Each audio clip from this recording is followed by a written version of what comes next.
gente de internet, yo soy Sofía y esto es The Biologist Apprentice.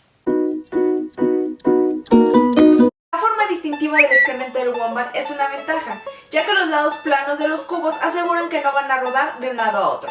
Pero, pues ¿cómo se produce exactamente en forma cúbica? El excremento viene en muchos tamaños diferentes, desde el microscópico de los invertebrados más pequeños hasta el más grande de los elefantes africanos, que pueden producir aproximadamente 50 kilogramos por día. También el excremento viene en muchísimas formas, tales como rollitos, bolitas o masas. Pero el wombat es el único en el reino animal que puede producir excremento de manera cúbica y puede hacer alrededor de 80 a 100 cubos por noche. El wombat es un pariente del koala, nativo de Australia. Es solitario y nocturno, vive en madrigueras subterráneas durante el día, pero sale por la noche a comer hierbas y otro tipo de vegetación. También duerme mucho, aproximadamente 16 horas al día. Como es nocturno, el wombat tiene una visión bastante pobre, por lo que se basa en su sentido del olfato para navegar y encontrar comida. Entonces la pregunta aquí es, ¿para qué sirve?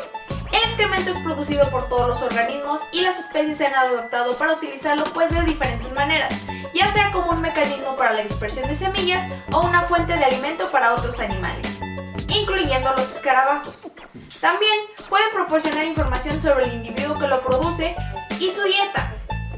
Las diferentes texturas, el tamaño, la forma, inclusive el olor, pueden ayudar a identificar las especies que lo produjeron. Esta información se puede utilizar para detectar a estos animales. Inclusive los dinosaurios han dejado heces fosilizadas a lo que se conoce como coprolitos. Sin embargo, sabemos y conocemos y hemos olido que el excremento pues huele bastante feo, por lo que puede ser utilizado por los individuos para comunicar su presencia a los demás. Pero, ¿por qué es necesario? El wombat es un animal súper territorial, por lo que utiliza su excremento en forma de cubo para marcar su territorio y así pues evita conflictos.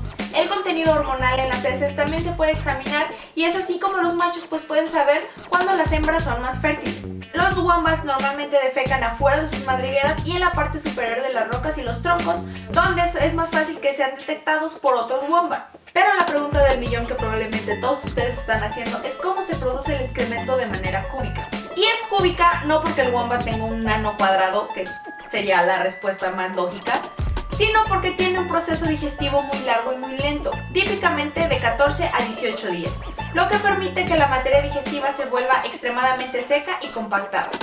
El wombat también tiene un tracto digestivo muy largo, lo que permite absorber la mayor cantidad de nutrientes y agua de su alimento. La primera parte de su intestino grueso contiene crestas horizontales que probablemente moldean el excremento en cubos, mientras que la última parte del intestino es relativamente lisa, permitiendo mantener esa forma cúbica. La naturaleza altamente compacta del excremento significa que el recto es incapaz de moldearla en forma tubular, que es pues la más común que nos encontramos cuando salimos de campo. Por lo tanto, el wombat, con su forma de vida nocturna, su vista pobre pero su excelente olfato, utiliza el excremento como su forma principal de decir pues quién vive ahí, dónde y si hay extraños cerca de la zona, y es una forma para aumentar su éxito reproductivo. Y en resumen, en palabras sencillas y traducidas al español, pues el wombat produce caca cúbica como resultado de su dieta y de su larga digestión. There you go. Y eso es todo por este video, espero que les haya gustado y si es así, por favor dale like a este video y suscríbete a mi canal. No se les olvide visitar TheBiologistApprentice.com y checar todas mis redes sociales porque todos los días estoy publicando cosas nuevas, ya sea en Facebook o ya sea en Twitter o ya sea en Instagram. Vayan y revísenlos, síganme ahí. Y otra excelente noticia y otro aviso nada más para recordarles que ya están a la venta las playeras nuevas para este año, que al comprar ustedes una playera pues están haciendo un donativo para que estos videos sigan. Y pues pueden comprar una playera como la mía que dice LOL, you're not a biologist, y en la parte de atrás trae el logotipo. No sé si se alcance a ver ahí. Y no solamente están estas con letrero, pueden comprar una con un esqueleto de ballena. O como esta que trae un gorila. ¿Se alcanza a ver ahí? Entonces, para que las vayan y las chequen, todos los links los voy a dejar abajo en la descripción y yo los estaría viendo en el siguiente video.